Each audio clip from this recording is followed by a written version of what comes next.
Hello students, कैसे हो आप सभी। एक बार फिर से स्वागत है आपका।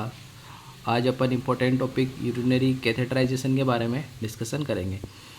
यूरिनरी कैथेटराइजेशन है वो एक मेडिकल प्रोसीजर है जिसके अंदर अपन फ्लेक्सिबल ट्यूब का मतलब कैथेटर को इंसर्ट करते हैं इनटू यूरिनरी ब्लैडर के अंदर थ्रो किसके द्वारा, यूरिथ्रा के द्वारा या फिर सुप्राप्यूबिकली इसको अपन इंसर्ट करते हैं। और उसके का जो पर्पज रहेगा वो क्या रहेगा, ड्रेन द यूरिन को बाहर ड्रेन करने के लिए अपन इसका उपयोग करते हैं। तो इसका जो यूरिनरी कैथेटराइजेशन है उसका बेसिक मीनिंग ये हो गया कि ये एक प्रकार का ऐसा प्रोसीजर है जिसके अंदर अपन कैथेटर को इंसर्ट करते हैं यूरिनरी ब्लैडर तक यूरिथ्रा के द्वारा, जिससे कि अपने जो यूरिन है उसको बाहर ड्रेन कर सके। फिर इसके पर्पज की बात करते हैं तो इसका पर्पज जो है मेन, इसका पर्पज वो रहेगा to drain urine when patient can not urinate normally, यानी कि यूरिन को ड्रेन करने के लिए जिसमें कि पेशेंट है वो यूरिनेट नॉर्मली नहीं कर पाता है, उसको यूरिन को ड्रेन करने के लिए इसका उपयोग किया जाता है। आगे है इसका purpose to collect sterile urine sample, यानी कि स्टेराइल यूरिन सैंपल का कलेक्ट करने के लिए इसका उपयोग किया जाता है।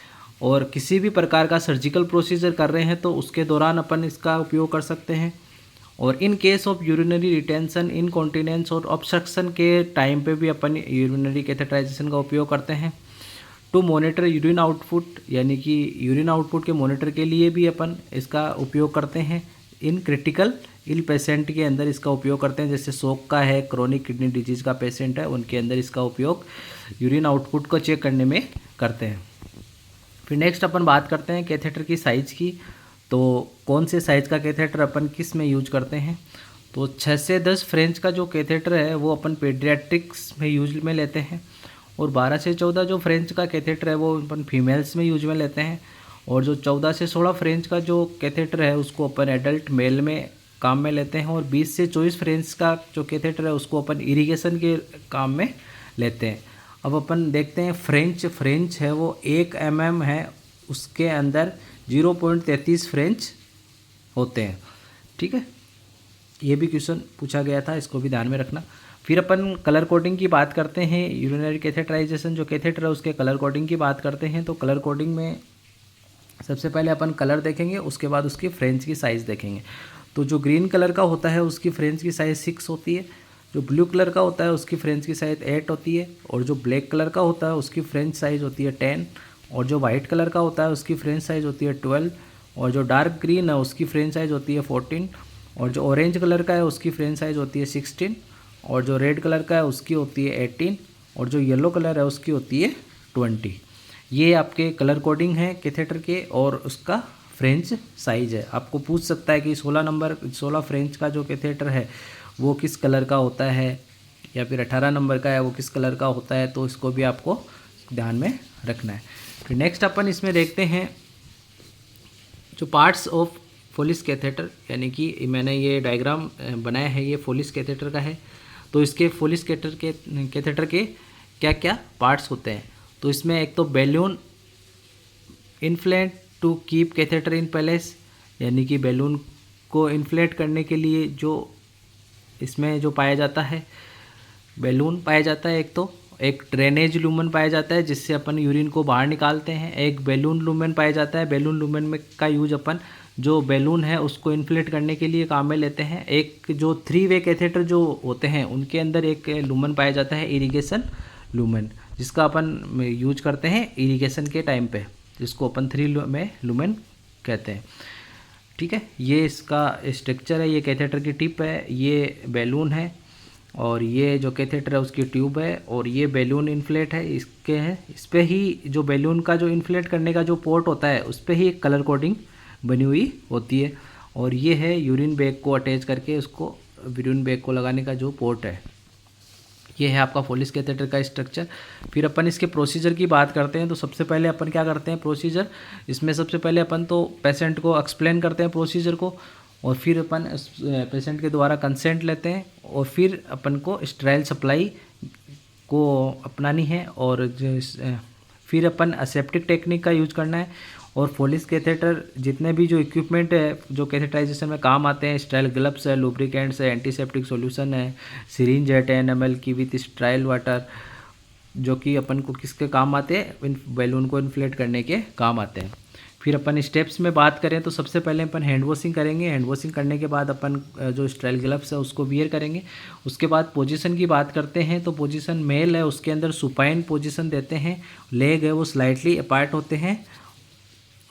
और फिर फीमेल्स की बात करें तो उसमें भी सुपाइन पोजीशन देते हैं विथ नी फ्लेक्स्ड, इसके अंदर नी है वो फ्लेक्स्ड होते हैं। और अब यूरिथ्रा जो मिटस है उसको क्लीन करने की बात करते हैं तो फीमेल्स के अंदर एंटीसेप्टिक सॉल्यूशन से अपन फ्रंट टू बैक यूरिथ्रल मिटस है उसको क्लीन करते हैं, और जो मेल है उसको अपन सर्कुलर मोशन के अंदर इसको अपन क्लीन करते हैं। फिर नेक्स्ट अपन बात करते हैं इसके अंदर lubricate the tip of catheter, और जो कैथेटर है उसका टिप को अपन लुब्रिकेट करते हैं और उसके बाद में अपन इसको जेंटली इंसर्ट करते हैं। मेल के अंदर अपन कितना इंसर्ट करते हैं 6 to 9 इंच यानी कि 15 से 22 सेंटीमीटर इसको इंसर्ट करते हैं, और फीमेल में 2 to 3 इंच यानी कि 5 से 7.5 सेंटीमीटर अपन इसको इंसर्ट करते हैं। वंस यूरिन फ्लो आउट, अगर यूरिन इसमें कैथेटर में आ जाता है तो इसको अपन 1 से 2 इंच अपन आगे की तरफ इसको इंसर्ट करेंगे, और उसके बाद अपन इस जो बैलून है उसको इन्फ्लेट करेंगे, और इन्फ्लेट करने के बाद अपन इसको सिक्योर करेंगे कैथेटर को to thigh and connect with urine bag के द्वारा अपन इसको कनेक्ट कर देते हैं। इसको सिक्योर कहाँ पे करते हैं, अपर थाई पे, ठीक है, ये भी क्वेश्चन पूछा गया है।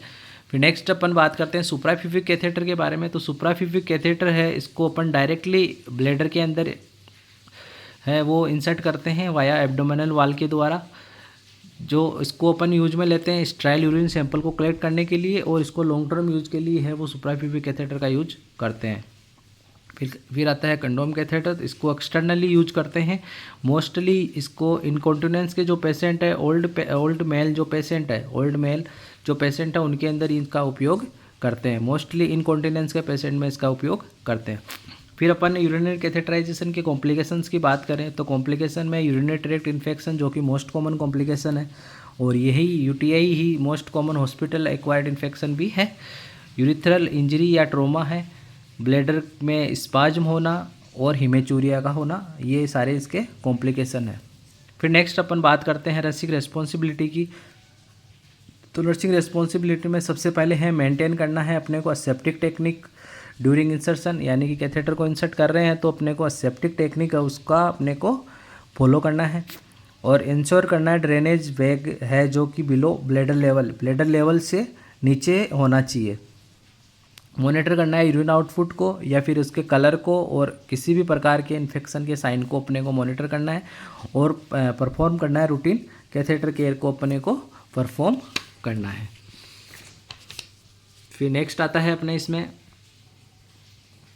इंपॉर्टेंट पॉइंट्स में ऑलवेज अपने को क्या करना है, स्टेराइल टेक्निक का यूज करना है, और 3V कैथेटर का यूज है वो अपन ब्लैडर इरिगेशन में करते हैं। After TURP trans urethral resection prostate में अपन इसको यूज करते हैं। यूरिन बैग है वो कभी भी फ्लोर पे या बेड पे नहीं रखना है इसको हमेशा यूरिनरी ब्लैडर से नीचे रखना है। और never clamp the catheter without medical officer order के द्वारा, अगर किसी भी प्रकार के मेडिकल ऑफिसर के ऑर्डर के बिना अपने को कैथेटर को कभी भी क्लैंप नहीं करना है। ये था आपके यूरिनरी कैथेटराइजेशन के बारे में, ये भी इम्पोर्टेंट टॉपिक है। और इसी के साथ अपन देख लेते हैं एक छोटा सा टॉपिक और है अपना, नर्सिंग की जो थ्योरीज है उससे भी क्वेश्चंस पूछे जाते हैं। तो नर्सिंग थ्योरीज के अंदर आपका फ्लोरेंस नाइटिंगेल जो कि इन्वायरमेंट थ्योरी इन्होंने दी थी, इसके का जो पर्पस था clean environment, light, ventilation, hygiene, ये सब था। और वर्जीनिया हेंडरसन जो कि 14 बेसिक नीड थ्योरी इन्होंने दी थी।